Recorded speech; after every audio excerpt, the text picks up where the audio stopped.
In Hinduism, we are fortunate to have many God-realized souls to guide us along the spiritual path. Their teachings are so profound and powerful that they penetrate our normal consciousness and give us new insights into how to live to maximize our spiritual progress. Our Paramaguru Yogaswami of Jaffna, Sri Lanka, gave us one such gem when he said, "The world is an ashram, a training ground for the achievement of freedom. Each one does his part according to his own measure. There is nothing that is evil." Yogaswami's statement has a parallel in William Shakespeare's play, As You Like It. All the world's a stage, and all the men and women merely players. They have their exits and their entrances. And one man in his time plays many parts, his acts being 7 ages. Here is a paraphrase of Shakespeare's lines adapted to reflect Yogaswami's spiritual meaning. All the world's an ashram, and all the men and women are divine souls. They are spiritually maturing through earthly experiences. And one soul in its time takes many births, and thus evolves into oneness with God. Let's look more closely at what it means to say that all the world's an ashram. An ashram, of course, is a residence and teaching center of a swami or spiritual preceptor.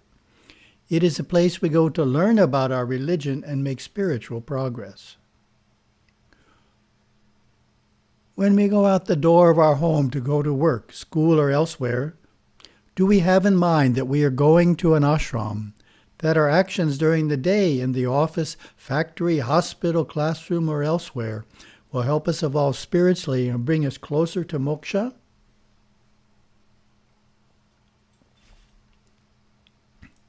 Probably not. When we come home and reflect back on the day, do we feel we made spiritual progress while out of the home? Probably not. Why is this? It is because we have not been trained to look at life in this way. We think of the ashram as a place of spiritual advancement, and we regard the world as a place of mundane tasks and distractions from our spiritual work. According to this thinking, we make progress in an ashram, but not when we are in the world. This common perspective is not the viewpoint of great souls such as Yogaswami. Such souls know that the world is a subjective place, which can be dark and negative, or the source of much joy and spiritual progress. We only need hold the right perspective, see things in the right way. I call this approach spiritualizing daily life.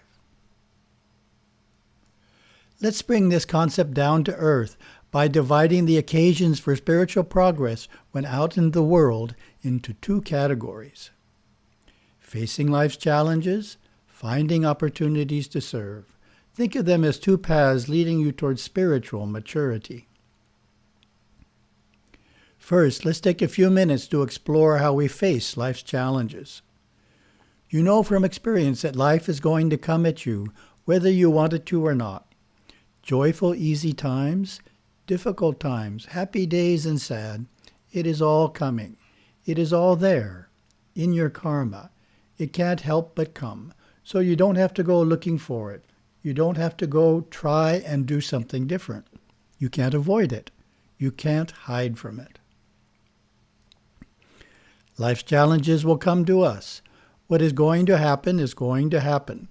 But where the focus should be for those on the spiritual path is on how we respond to the obstacles that face us. Why? Because that is where we have a choice. Different people will respond differently to the same experience. For example, a small infant keeps us awake at night by crying. How do we respond to it? Does it upset us? Do we feel stressed? Or do we just accept it and respond back with lots of love? In every experience of life, we have control over our response. It can be impulsive or thoughtful. It's our choice. When accused of something that we didn't do, how do we respond? When we face challenges at work, for example, our boss is unfair with us, yells at us, what is our reaction? We want to yell back, but cannot. So, do we go home and yell at the spouse? In all such cases, we have choices. It is not the challenges that come, but how we face those challenges that makes the difference. We can react emotionally without thinking about spiritual principles. We can get angry or despondent. We can worry a lot and become irritable.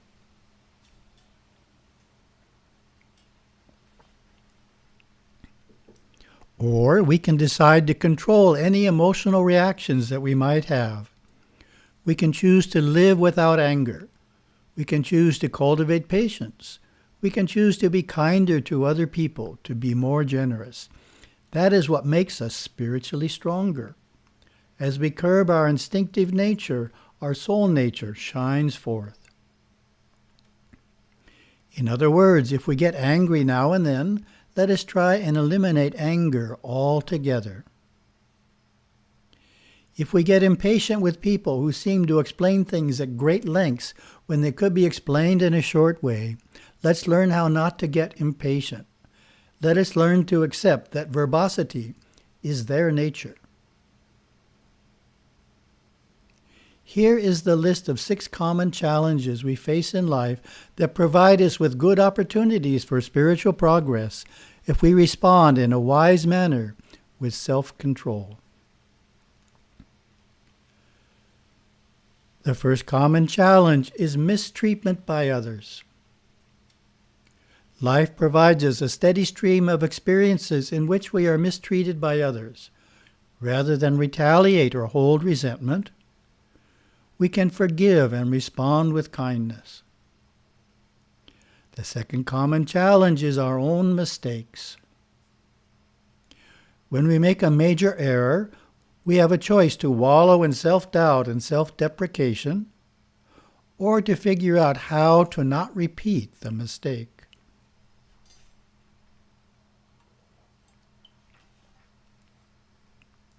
The third common challenge is difficult projects.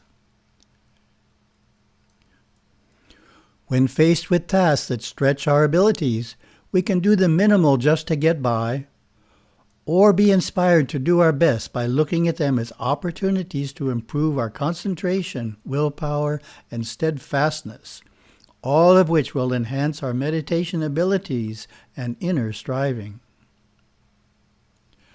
The fourth common challenge is disturbed emotions.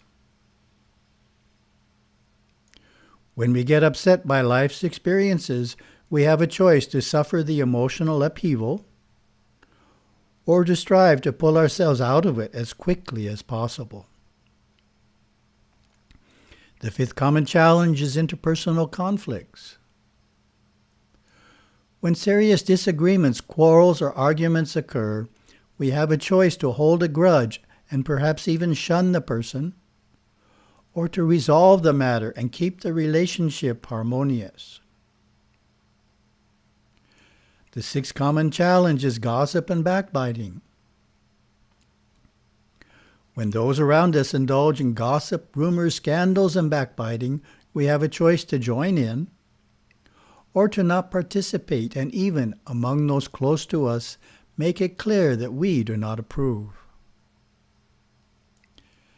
The second category of occasions for spiritual progress when out in the world is what I call finding opportunities to serve. Here is an introduction to this concept from Gurudeva's Living with Shiva, which beautifully illustrates the idea of spiritualizing daily life through service. Go out into the world this week and let your light shine through your kind thoughts, but let each thought manifest itself in a physical deed of doing something for someone else. Lift their burdens just a little bit, and, unknowingly perhaps, you may lift something that is burdening your mind. You erase and wipe clean the mirror of your own mind through helping another.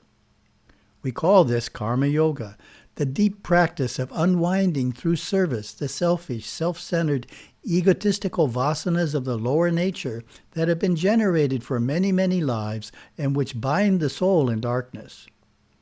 Through service and kindness, you can unwind the subconscious mind and gain a clear understanding of all laws of life.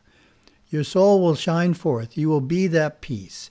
You will radiate that inner happiness and be truly secure simply by practicing being kind in thought, word, and deed. There are many opportunities to help others at home, work, school, in the neighborhood, and community. We have developed a list of 6 simple practices. Let me briefly introduce them. Seeing God in those we greet is the first opportunity to help others. When greeting someone, we strive to look deeply enough into them to see God, to see them as divine beings, evolving through experience into oneness with God. Our attitude is then naturally helpful and benevolent. Volunteering is the second opportunity to help others. There are many opportunities each day to step forward and offer to help in ways that are beyond what is required of us. An attitude of humble service diminishes the ego and strengthens our spiritual identity. One important spiritual attitude to hold is to be willing to help when called upon, to not resist or refuse, to be as open to helping others as you are in doing things for yourself. Expressing appreciation is the third opportunity to help others. We can uplift and encourage others by sincerely expressing how grateful we are for their help, friendship, and importance in our life. Reaching out to newcomers is the fourth opportunity to help others. In our modern world, people move around a great deal. Thus, there is a steady flow of newcomers at work, at school, in our neighborhood, and at our temple. Stepping forward to welcome and help orient them to their new environment is an excellent way to be of service. Offering hospitality is the fifth opportunity to help others. Everyone can find creative ways to be hospitable in the home, at school, and even at work. Making an encouraging and complimentary remarks is the sixth opportunity to help others. Make a point to say something encouraging and complimentary to everyone you meet. Their day will be brighter because of it, and so will yours. We have explored 6 ways to face life and 6 ways to serve.